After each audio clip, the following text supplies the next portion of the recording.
लाडक्या बहिणींनो, तुमच्यासाठी आजची सर्वात मोठी खुशखबर. सरकारकडून पुन्हा एक मोठी घोषणा झाली आहे आणि यावेळी तुम्हाला थेट फायदा होणार आहे. तुमची KYC अजून बाकी आहे का? किंवा आधी चुकीमुळे पैसे थांबले आहेत का? तर लक्ष द्या, कारण सरकारने आता शेवटची संधी देत 30 एप्रिलपर्यंत मुदत वाढवली आहे.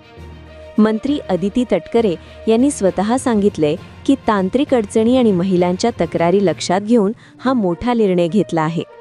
आणि सर्वात महत्त्वाचं म्हणजे जर तुम्ही वेळेत KYC पूर्ण केलं नाही तर तुमचे 1500 रुपये दर महिन्याचे पैसे थांबू शकतात.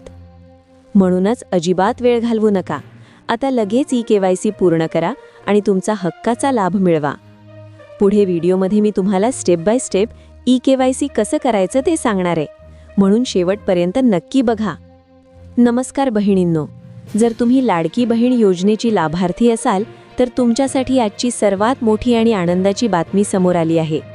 ज्या महिलांची KYC अद्याप बाकी आहे किंवा ज्यांचे पैसे तांत्रिक अडचणींमुळे थांबले आहेत, त्यांच्यासाठी मंत्री अदिती तटकरे यांनी एक महत्त्वाची घोषणा केली आहे. नेमकी काय आहे ही अपडेट? मुदत किती वाढली आहे? जाणून घेऊया आजच्या या व्हिडिओमध्ये. KYC मुदतवाढ.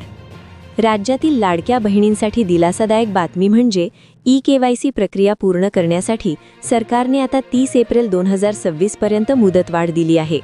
या निर्णयाची महत्त्वाची कारणे: तांत्रिक अडचणी. KYC पोर्टल वारंवार बंद पडत असल्याच्या तक्रारी प्राप्त झाल्या होत्या. चुकीची माहिती. अनेक महिलांनी अर्ज भरताना चुकीचे पर्याय निवडल्यामुळे त्यांचे हप्ते थांबले होते. सर्वांना संधी. ज्या महिला अजूनही प्रक्रियेपासून वंचित आहेत त्यांना शेवटची संधी मिळावी म्हणून ही मुदत वाढवण्यात आली आहे. मंत्री अदिती तटकरे यांनी स्पष्ट केलं आहे की महिलांच्या तक्रारी आणि तांत्रिक अडथळ्यांचा विचार करूनच हा निर्णय घेण्यात आला आहे. शासनाने यासाठी स्वतंत्र पोर्टल उपलब्ध करून दिले आहे.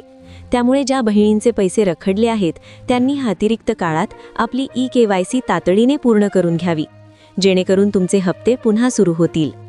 सन्मान निधीत वाढ कधी?